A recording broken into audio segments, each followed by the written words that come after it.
Problems को bye, happiness को हाय में मैं ईला अपने सभी दर्शकों का स्वागत करती हूँ।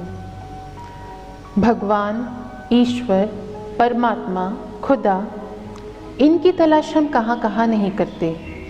मंदिरों में पूजा रखवाते हैं, पाठ करते हैं, मस्जिदों में जाते हैं, गुरुद्वारे में जाते हैं, गिरजा घरों में जाते हैं, पर क्या हमें भगवान की प्राप्ति होती है? तो आइए बात करें कि भगवान को कैसे प्राप्त किया जाए। आपका स्वागत है सिस्टर तृप्ति। ओम शांति। ओम शांति। तो सिस्टर तृप्ति, आप हमें आज क्या बताएंगी कि हम भगवान को कहाँ मिलें, कैसे मिलें और भगवान क्या है?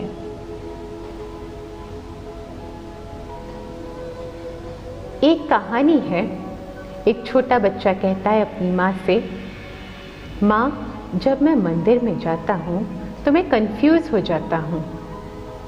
इतने भगवानों को देखता हूँ और जब मैं किसी एक भगवान पर फोकस करने लगता हूँ तो बारी आती है दूसरे भगवान के दर्शन की।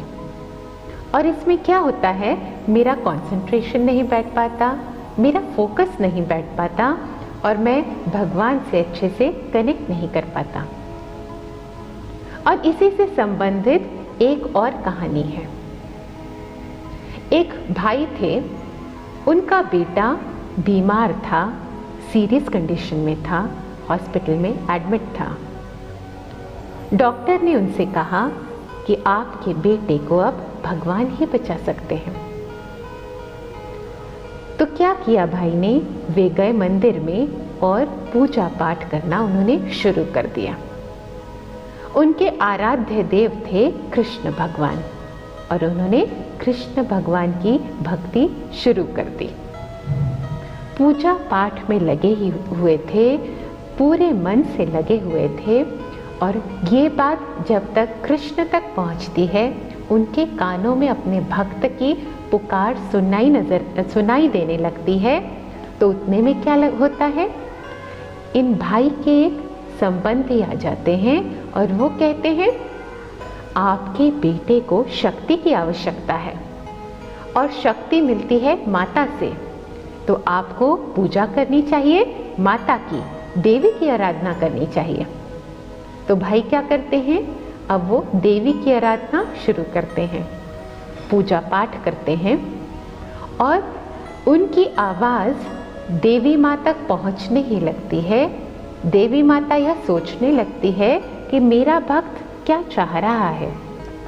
उतने में क्या होता है, कोई आता है और उनके भाई को कहता है, भाई, आपके बेटे की कंडीशन बहुत सीरियस है, यह तो विघ्न है, विघ्न के संकेत हैं, और अगर विघ्नों को टालना हो तो विघ्न विनाशक की पूजा करनी चाहिए, गणेश की पूजा करनी चाहिए, वे ही विघ्नों को भगा सकते हैं। और ये भाई फिर गणेश की पूजा करना शुरू कर देते हैं, गणेश की उपासना शुरू कर देते हैं। और उतने में माता देखती है, अब बच्चा गणेश को पुकार रहा है और माता फिर से बैठ जाती है। जब गणेश जी के कानों में अपने भक्त की पुकार सुनाई देने लगती है, तो उतने में क्या होता है, भाई को कोई और कहता है कि ये गुरु हैं, एक बाबा है जो अपनी भभूति से सब कुछ ठीक कर देते हैं और आपका बेटा एकदम ठीक हो जाएगा। तो उनका ध्यान फिर गणेश जी से भी हट जाता है। तो इस कहानी में हमने क्या देखा, पुरातन काल से भगवान की खोज जारी है। मंदिरों में, मस्जिदों में, गिरजा घरों में हम भगवान को कहीं ना कहीं तलाशते रहते हैं।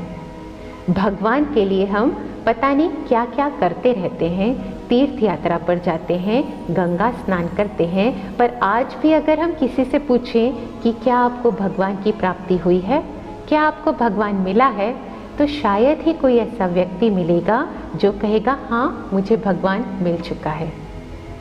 कहते भी हैं भगवान अनंत है, क्योंकि उसका अंत हमें नहीं मिल रहा है। पर ज़रूरत आज हम सभी को है भगवान के तलाश की।